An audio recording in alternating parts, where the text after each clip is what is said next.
The fight scenes, looking back on it now, was not really that tight. It, like, really choreographed and, like, you know, he would be knocked out. Go ahead. The violence in Shaft was not terribly realistic, but the sex was all real. My favorite scene was when his girl came home and he just sitting there, butt naked. Let my man be butt naked. I told him, why you ain't at work? Metro Company was kind of like Sesame Street for cool kids. They pushed the boundaries in terms of language, where it's like, you would get the two heads, let it go, there we go. As a kid, he'd go like, butthole, and you just laugh and laugh. You know? I remember watching it, hoping that they were gonna kiss. They never did. It looked a little uncomfortable. They got so close, like, fish. I just wouldn't want to talk directly to somebody that close. This was in Nazi Germany. It was an Allied prison camp where presumably Jews were being slaughtered no more than 100 yards away. But these guys still had time to play poker, get laid, and sneak off for weekend adventures in the Alps. They were always escaping the camp for short-term missions. I don't know why they just didn't escape for good. I think they never tried to escape because they were having too much fun. I think because it had the best actors and the funniest people and great writers, they got away with it. Sergeant Schultz was great. You are up to something. I know nothing, Hogan. Colonel Klink was always losing his hat. Richard Dawson, Cree-Family Feud. Colonel Stimme speaking. Heil Hitler. He was like going to be a star. He was a serious actor. The next thing you know, you're like, I'm drunk and bitter. I remember the Ouija board trying to conjure up spirits, and it was creepy. I don't even want to mess with those anymore. You basically put your fingers on the little thingy, and you aren't really moving it, but it's moving.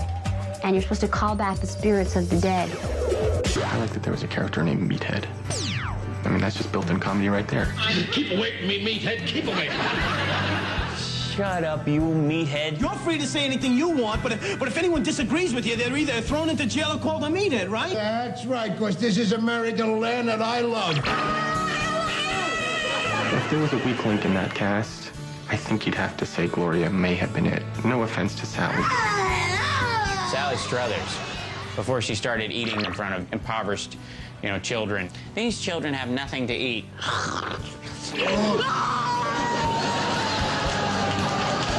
Sindor. Well, I hope you can get it right now. I think we'll get it now. Lou Alcindor. Alcindor. Lou Alcindor smartly changes his name to Kareem Abdul-Jabbar. Because Kareem Abdul-Jabbar is a cooler name than anything. Inside against Reed. Kareem was the man. Center against Reed. Kareem Abdul-Jabbar developed what was one of the greatest weapons in the history of basketball, the skyhook. There's the hook. He got it. Everybody tried it on the playgrounds. Skyhook! And then you just throw it. I mean, what was he, 7 foot? And then he'd jump. He'd throw that arm up. Unstoppable.